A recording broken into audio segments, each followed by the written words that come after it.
মৃত্যু একটি অনিবার্য বাস্তবতা, যার স্বাদ প্রতিটি আত্মাকে একদিন নিতেই হবে। এই মজার পৃথিবী ছেড়ে চলে যাওয়ার পর কোনো ব্যক্তির পক্ষে আর ফিরে আসা বা কারোর সাথে যোগাযোগ করা একেবারে অসম্ভব। কিন্তু আল্লাহ তাআলা তার নবীদেরকে এমন শক্তিশালী জ্ঞান দান করেছিলেন যা পার্থিব বিধিবিধানের পরিপন্থী এবং মানুষের সাধারণ জ্ঞান বুদ্ধির সম্পূর্ণ বিপরীত, যা বাস্তবায়ন করার ক্ষমতা কোনো সাধারণ মানুষের নেই। তাই আল্লাহ তাআলা তার সত্য নবী হযরত ঈসা আলাইহিস সালামকে এক অসাধারণ ও আশ্চর্যজনক মুজিজা দান করেছিলেন, যেটি শুনে আপনি একেবারে হতভম্ব হয়ে যাবেন। যখন বনী ইসরায়েল জাতি হযরত ঈসা আলাইহিস সালামকে নবী হিসেবে মানতে অস্বীকার করেছিল, মহান আল্লাহ রাব্বুল আলামিন তখন নবী ঈসা আলাইহিস সালামকে এমন ক্ষমতা দেন যে হযরত ঈসা আলাইহিস সালাম মৃতদেরকে জীবিত করতে পারতেন। সুবহানাল্লাহ। নবী ঈসা আলাইহিস সালাম কবরে দাফন করা মৃত ব্যক্তিকে পুনরুজ্জীবিত করতেন এবং সেই মৃত ব্যক্তিটি সুস্থ সবল ব্যক্তি হিসেবে কবর থেকে বের হয়ে আসত। এই অদ্ভুত ও অবিশ্বাস্য মুজিজা দেখে বনী ইসরায়েলের মানুষের অন্তর নবীজির সত্যবাদিতায় বিশ্বাস করত এবং তারা নিশ্চিতভাবে মেনে নিত যে এই ব্যক্তিকে নিশ্চয়ই মহান আল্লাহ রাব্বুল আলামিন প্রেরণ করেছেন, না হলে কোনো সাধারণ মানুষের পক্ষে এটা করা অসম্ভব। যদিও একগুঁয়ে ইসলাম বিদ্বেষী কাফের মুশরিকরা প্রকাশ্যে এটা স্বীকার করত না, কিন্তু তাদের হৃদয় এটা বিশ্বাস করত যে সত্যিই তিনি হচ্ছেন একজন আল্লাহ তাআলার নবী, এবং জ্ঞানী মানুষ এটা বিশ্বাস করে নিত এবং সত্য ধর্ম ইসলাম এবং নবী ঈসা আলাইহিস সালামের প্রতি ঈমান নিয়ে আসত। তো সম্মানিত ভাই বোনেরা, রিওয়ায়াতে একটি ঘটনা এভাবে বর্ণিত হয়েছে যে একদা হযরত ঈসা আলাইহিস সালাম একটি কবরস্থানের পাশ দিয়ে যাচ্ছিলেন। তো সেখানে এক ব্যক্তি সেই কবরের পাশে বসে ক্রমাগত কান্না করে যাচ্ছিল। তো তখন হযরত ঈসা আলাইহিস সালাম সেই ব্যক্তির নিকটে গেলেন এবং গিয়ে তার কাছে কান্নার কারণ জানতে চাইলেন। তো ব্যক্তিটি তখন বললেন যে এই কবরটি হচ্ছে আমার স্ত্রীর কবর। আমি তাকে খুবই ভালোবাসতাম, তার বিচ্ছেদ যন্ত্রণা আমি সইতে পারি না। সে আমাকে ছেড়ে চলে গেছে, দীর্ঘদিন হয়ে গেল, সে আর এই পৃথিবীতে বেঁচে নেই। আমি প্রতিদিন কবরের কাছে এসে আমার স্ত্রীর জন্য কান্না করি, তাকে ছাড়া একা একা আমার জীবনটা একেবারে মূল্যহীন হয়ে গিয়েছে। তখন হযরত ঈসা আলাইহিস সালাম বললেন, হে আল্লাহর বান্দা, এটা হচ্ছে আল্লাহ তাআলার ইচ্ছা। আল্লাহ যখনই চান, যাকে চান তার নিজের কাছে ডেকে নেন, কিন্তু আপনি চাইলে আমি আপনার স্ত্রীকে আল্লাহ তাআলার হুকুমে ফিরিয়ে আনতে পারি। তো এটা শুনে লোকটি একেবারে হতভম্ব হয়ে গেল। সে বলতে থাকলো, এটা কিভাবে সম্ভব? তো তখন ঈসা আলাইহিস সালাম কবরের কাছে দাঁড়িয়ে বললেন, হে কবরের বাসিন্দা, আল্লাহর হুকুমে উঠে আসুন। তখন কবর ফেটে গেল এবং সেখান থেকে একজন নিগ্র কালো ক্রীতদাস বেরিয়ে আসলো, যার গায়ে তখনও আগুনের শিখা জ্বলছিল। আর সেই লোকটি হযরত ঈসা আলাইহিস সালামকে দেখে উচ্চ কণ্ঠে বললেন, লা ইলাহা ইল্লাল্লাহ, ঈসা রুহুল্লাহ। আর যার কারণে আযাবে ইলাহি বা কবরের শাস্তি তার কাছ থেকে চলে গেল এবং তার শরীর থেকে আগুন নিভে গেল।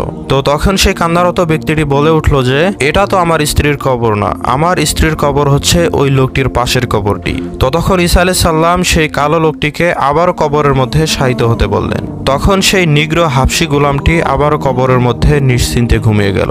অতঃপর তিনি দ্বিতীয় কবরের দিকে লক্ষ্য করে বললেন, হে কবরবাসী, আল্লাহর হুকুমে জেগে উঠুন। তখন কবরটি ভেঙে গেল এবং একজন সুন্দরী নারী কবর থেকে বেরিয়ে এলো। তখনই লোকটি সেই নারীর হাত ধরে আনন্দ চিত্তে বলতে থাকলো, এই তো হচ্ছে আমার সেই স্ত্রী। তো অতঃপর হযরত ঈসা আলাইহিস সালাম উভয়কে সেখানে রেখে তার কাজের দিকে চলে গেলেন। তো লোকটি যেহেতু অনেক ক্লান্ত ছিল, তো কিছুক্ষণ পর লোকটিকে ঘুমে এসে গ্রাস করলো এবং সে সেখানে ঘুমিয়ে পড়লো, আর তার স্ত্রী সেখানে তার কাছে বসে রইল। এদিকে সেখানে এক রাজপুত্র চলে আসলেন। তো রাজপুত্র যখন সেই সুন্দরী মেয়েকে দেখলেন, তখন সে তার রূপে পাগল হয়ে গেল এবং সেই নারীকে পছন্দ করলেন। তো সেই মহিলাটিও রাজকুমারকে অনেক পছন্দ করেছিল।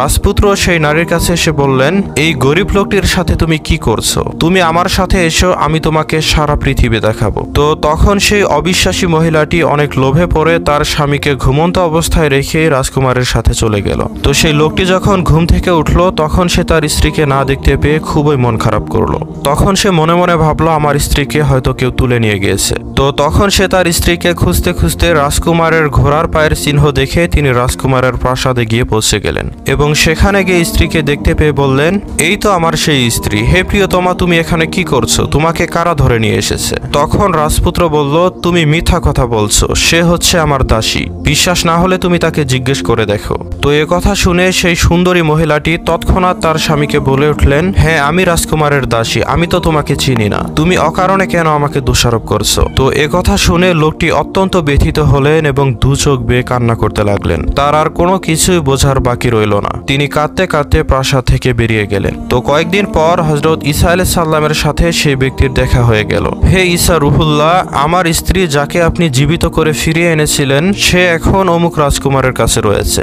রাজপুত্র তাকে দাসী বলে এবং সেও বলে আমি রাজকুমারের দাসী, আমি তোমার স্ত্রী নই, আপনি আমাদের মধ্যে একটা ফয়সালা করে দিন। তো তখন হযরত ঈসা আলাইহিস সালাম লোকটিকে প্রাসাদে নিয়ে গেলেন এবং সেই মেয়েটিকে বললেন, তুমি কি সেই মহিলা নও যাকে আমি আল্লাহ তাআলার হুকুমে জীবিত করেছিলাম? তো মহিলাটি তখন অস্বীকার করে বললেন, না আমি এমন কেউ না। এরপর ঈসা আলাইহিস সালাম মেয়েটিকে বললেন, তুমি কি এখন কালিমা পড়ে মুসলিম হতে চাও? তো মেয়েটি বলল, না আমি কালিমা পড়বো না, আর না আমি আপনার কোনো কথা শুনবো। আর আপনি কে যে আমি আপনার কথা শুনবো? আমি তো আপনাকে কখনোই দেখিনি, আপনাকে আমি চিনি না। তখন হযরত ঈসা আলাইহিস সালাম বললেন, তাহলে তুমি আল্লাহ তাআলার দেয়া জিনিস আল্লাহ তাআলার কাছে ফেরত দিয়ে দাও।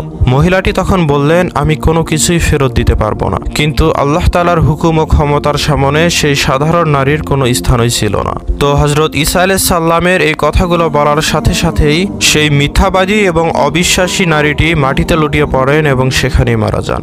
আল্লাহ তাআলা তার শরীরে যে প্রাণ রেখেছেন তা ফিরিয়ে নিলেন, যেটাকে আমরা রূহ বলে থাকি, যা আটকে রাখার ক্ষমতা পৃথিবীর কারণেই। তো এরপর হযরত ঈসা আলাইহিস সালাম সকলের সামনে বললেন যে ব্যক্তি এমন কোনো পুরুষকে দেখতে চায় যে কাফের অবস্থায় মারা গেছে, এরপর আল্লাহ তাআলা তাকে জীবিত করে তাকে ঈমানের মতো মূল্যবান সম্পদ দান করেন, তাহলে সে যেন সেই নিগ্র কালো ক্রীতদাসকে দেখে।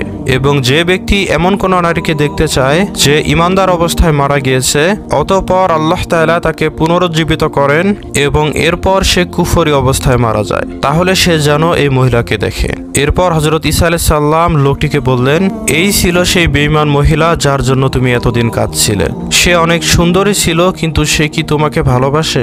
এখন দেখো, সে আল্লাহ তাআলার হুকুমে তোমার জন্য জীবিত হয়েছে এবং আল্লাহ তাআলা তার নিজের মুখ থেকে বের করে দিয়েছেন যে সে তোমার নয় এবং সে তোমার ছিল না। এর আসল সত্যটা কি জানতে পারলে তুমি হতভম্ব হয়ে যাবে। তোমার স্ত্রীকে তুমি অনেক ভালোবাসতে, কিন্তু সে যদি আরো কিছুদিন বেঁচে থাকতো তাহলে সে ঠিক এটাই করতো এখন সে যেটা করেছে, তখন তুমি আরো অনেক কষ্ট পেতে। কিন্তু আল্লাহ তাআলা তোমাকে অনেক ভালোবাসে, যার কারণে আল্লাহ তাআলা চাননি যে তুমি তোমার স্ত্রীকে এমন বেঈমানি করতে দেখো, তাই আল্লাহ তাআলা তার জানকে কবজ করে নিয়েছেন। কিন্তু এরপর যখন সে জীবিত হলো, এরপর সে তার আসল রূপটি দেখিয়ে গেল।